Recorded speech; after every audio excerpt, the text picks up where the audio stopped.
Islanders, how about this? Carnival Cruise Line shared with guests on an upcoming cruise that they're giving them an extra day for free. Go ahead and enjoy the extra day on us, is what they said. Plus, Royal Caribbean. They've pulled a mistake that many airlines pull. They've oversold a cruise ship. Watch on the show today as we discuss how they determine who stays on board that cruise ship and who leaves the cruise ship and has to go somewhere else. Plus, Disney has come out, Disney Cruise Line, and shared new protocols in order to sell. Plus, we celebrate 1 million views. Let's talk about cruising and cruise news right now on Island Time.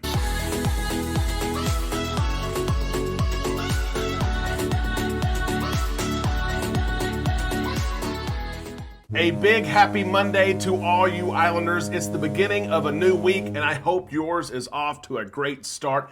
Thank you for stopping by the show today. I am Derek, and together we're dropping our anchors right now. We're going to relax these next 10 minutes and enjoy some time in the islands together. I first off have to thank you for joining our live show last night. We're going to give away some merch here in just a second. But secondly, I have to thank you for 1 million views. My mind can't even comprehend that 1 million times you guys have seen this excuse of a face on a thumbnail. You've clicked on it, you've watched the cruise news, you've interacted, you've subscribed, and you're part of this community. I thank you so much for caring. I thank you for your support and everything that you contribute to this great cruise community. Help us, Islanders. If you watch this show often and you're not a subscriber yet, you're not an official Islander, I invite you to subscribe. Ring that bell to receive notifications when we upload content. My goal is 12,000 subscribers by the end of the month, and we're halfway through the month right now. So help us out and become an Islander. Let's give away some free merch here. 29 people are eligible for our giveaway, so I'm going to use my assistant to tell me a random number between 1 and 29. You see the names. Let's see who wins. Give me a random number from 1 to 29. It's 7. Lucky number 7, Cruise Vet. Cruise Vet is this week's winner. Cruise Vet. The link is in the description of this video to our store. Pick out a shirt, a cup, a hat, whatever you want to pick out. Send it to me via email, which is also in the description of this video, or Facebook Messenger. I will buy it for you. I will ship it to you, and you will have it. If you're interested in our merchandise on Spreadshop, know this. You buy it, it comes to you. You have 30 days to decide. Do you like it? Does it fit good? Does it look good? If not, send it back, get your money back, or exchange it. Go ahead and click on that Spreadshop. We have some awesome merch for cruising and everyday wear.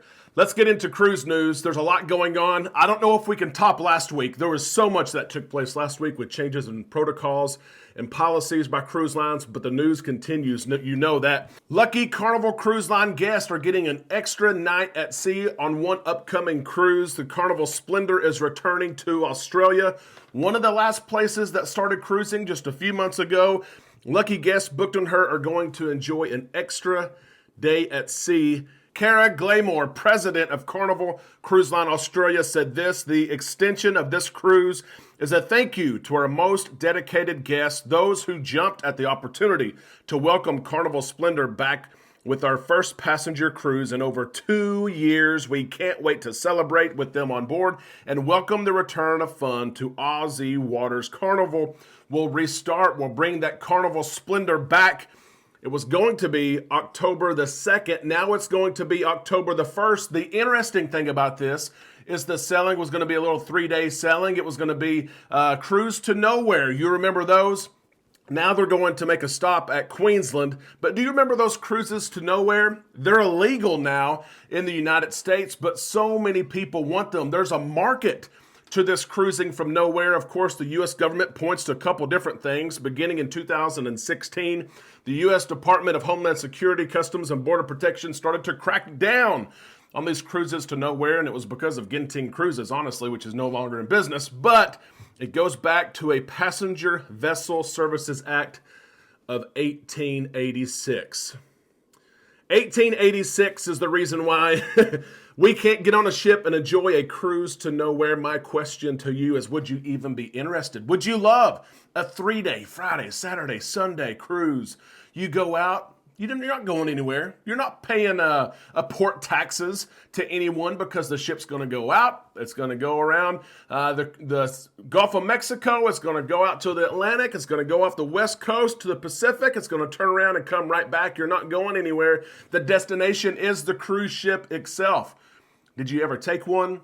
And would you be interested in one? Let us know in the comment section below. I wish they had them. I would love a cruise to nowhere. I love sea days. I love visiting ports too. But a short 3 or 4 day cruise to nowhere would be right up my alley. Let me know if it's up yours in the comment section below. Listen to this story. I wanted to share it with you as well. Royal Caribbean is in the news this morning as they have oversold the Rhapsody of the Seas. An oversold cruise ship. Yes, they're saying that passengers who have flexible travel plans or who just don't want to go on the sailing may be in for some extra incentives here. The cruise is leaving Israel this month, August the 25th. It's going to the Greek Isles. It's going to be a great cruise. It is on the Rhapsody of the Seas, but the problem is it's oversold. Now, we're not sure if it's oversold because literally every cabin is full and some glitch happened in the system, or if it's oversold because of maybe local protocols and they're trying to limit capacity of the ship. Maybe they want 80% capacity, something like that. But in any case, it is oversold. Passengers who are cruising on this ship received this email that said this: "We're sorry to inform you that due to an unexpected inventory error, the scheduled Rhapsody of the Seas sailing on August 25th, 2022 is currently oversold." Here's what Royal Caribbean is doing, right? You've seen airlines do this. Hey, will anybody take $600, $600 here? 666, now we got $700. Royal Caribbean is doing about the same thing. Here's the offer currently. They say guests who accept this offer will receive their full refund on what they paid for this particular cruise leaving August the 25th. Plus, they will receive a 100% future cruise credit that can be used in the future. You can book another sailing on this same ship. You could even use this credit to book a different sailing if you so choose. We're going to see if this offer stands up and passengers stand up and said, hey, I'll take that. Give me my money back. Give me 100% future cruise credit. I'll take it. I'll come back next week. I'll go somewhere else. Let's just see what happens here. If not, you know how it goes. The ante goes up, right? They have to have people leave the ship. It's oversold. They will offer more. Do passengers hold out or do they take it? What would you do? Let us know in the comment section below. We can't wait to see your answers. And finally, today I have to share this. We've had so many questions about Disney Cruise Line.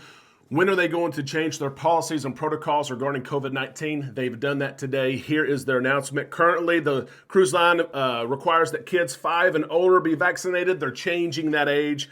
Starting September the 2nd for voyages leaving the United States and Canada, the line is saying that age is now 12 years old. You do not have to be vaccinated unless you are 12 or older. Kids 5 to 11 years old will no longer need the vaccine to sail, although the cruise line encourages you to get that taken care of.